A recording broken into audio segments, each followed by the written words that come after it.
질문 속에는 그 사람의 중심이 들어있어요.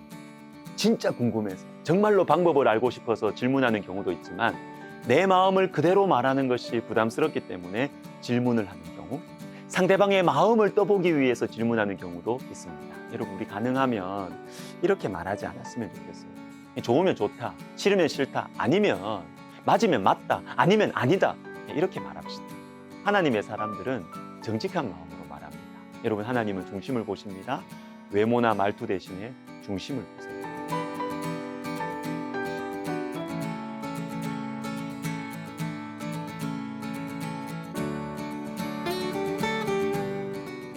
자, 본문 3절을 읽어드리겠습니다. 만군의 여호와의 전에 있는 제사장들과 선지자들에게 물어 이르되 내가 여러 해 동안 행한 대로 5월 중에 울며 근심하리이까 하매.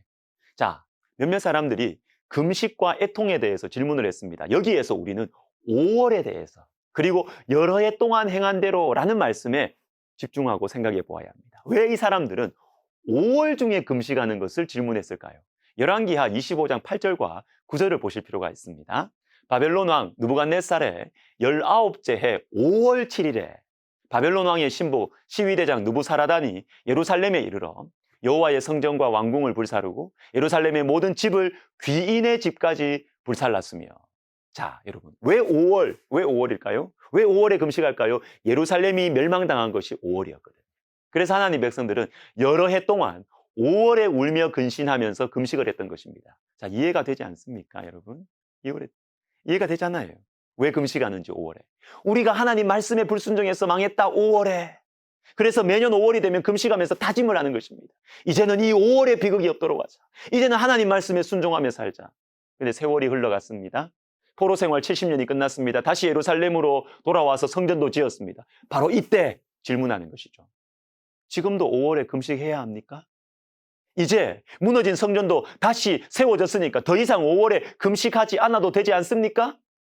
이때 하나님께서 대답하시죠. 5절과 7절을 읽어드리겠습니다. 너희가 70년 동안 5째 달과 7째 달에 금식하고 애통하였거니와 그 금식이 나를 위하여 한 것이냐?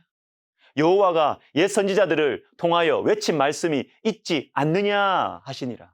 자, 70년 동안, 즉 지금까지 너희가 여러 해 동안 금식한 것이 하나님을 위하여 한 금식이 맞냐? 아니라는 것이죠. 그리고 옛 선지자들 통하여서 너희에게 들려주신 그 말씀을 보라는 것입니다. 말씀 보라는 것입니다.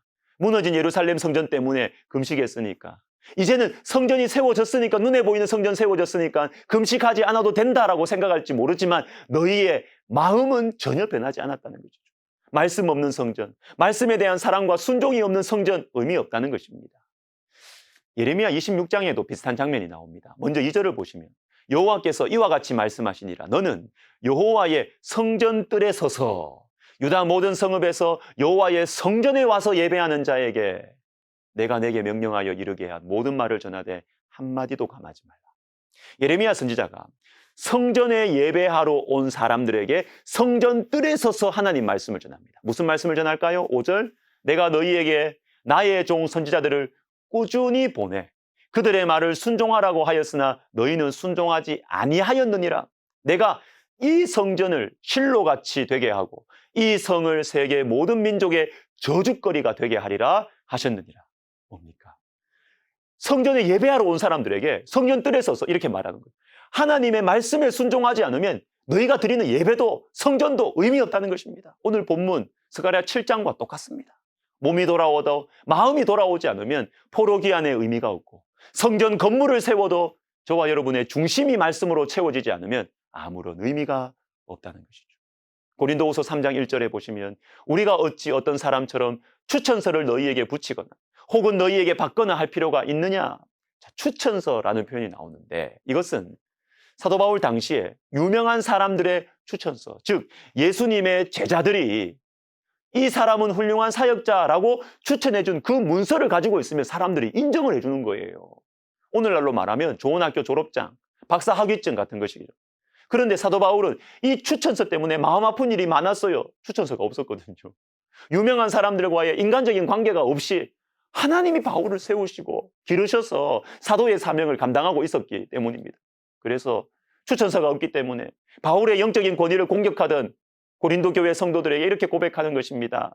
3장 3절에 너희는 우리로 말미암아 나타난 그리스도의 편지니 이는 먹으로 쓴 것이 아니요 오직 살아계신 하나님의 영으로 쓴 것이며 또 돌판에 쓴 것이 아니요 오직 육의 마음판에 쓴 것이라.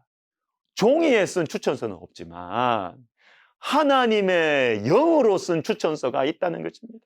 사도 바울을 통해서 성령으로 말미암아 변화된 영혼들이 있다는 것이에요. 여러분, 중심이 중요합니다.